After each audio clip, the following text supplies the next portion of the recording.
रक्तचंदनाच्या एका झाडात पुसद तालुक्यातील शेतकरी बनला करोडपती। जिल्ह्याच्या एका शेतकऱ्याला एका झाडानं करोडपती केलं। पुसद तालुक्यातील खुर्शी येथील केशव शिंदे असे या शेतकऱ्याचे नाव आहे। 7 एकर वडिलोपार्जित शेतात एक झाड आहे।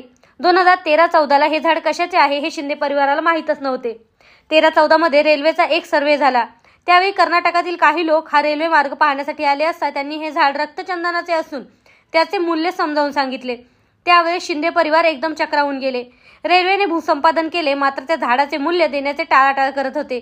त्यामुळे या परिवाराने या झाडाचे खासगी मधून मूल्यांकन काढले। त्यावेळी त्याचे मूल्यांकन होते 4,97,00,000 रुपये।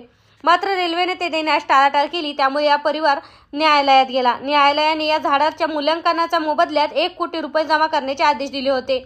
लाल चंदनाचे वृक्ष व इतर वृक्ष आणि जमिनीखालील आदेश गेल्या सुनावणीत दिले होते। त्यानंतर 1 कोटी रुपयांची रक्कम न्यायालयात जमा केल्याची माहिती रेल्वेने न्यायालयाला दिली। ही माहिती केशव शिंदे शेतकरी यवतमाळ यांच्याकडून प्राप्त।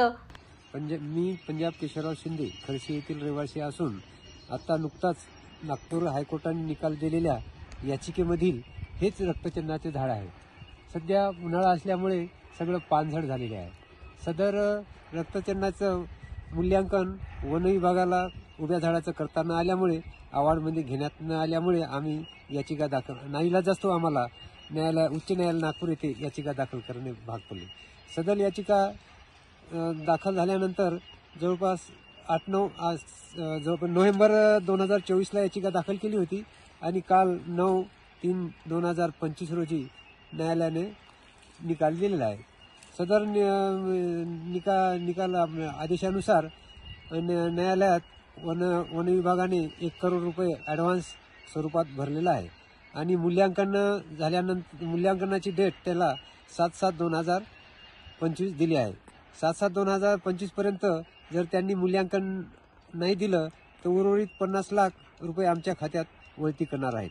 सध्या 50 लाख रुपये न्यायालयात जमा ठेवण्यात आलेले आहे। इंग्लिश बोला फ्लुएंट, कारण सोबत आहे प्रॉमिनंट। उत्कृष्ट इंग्लिश बोलण्यासाठी आजच संपर्क करा 8600000069।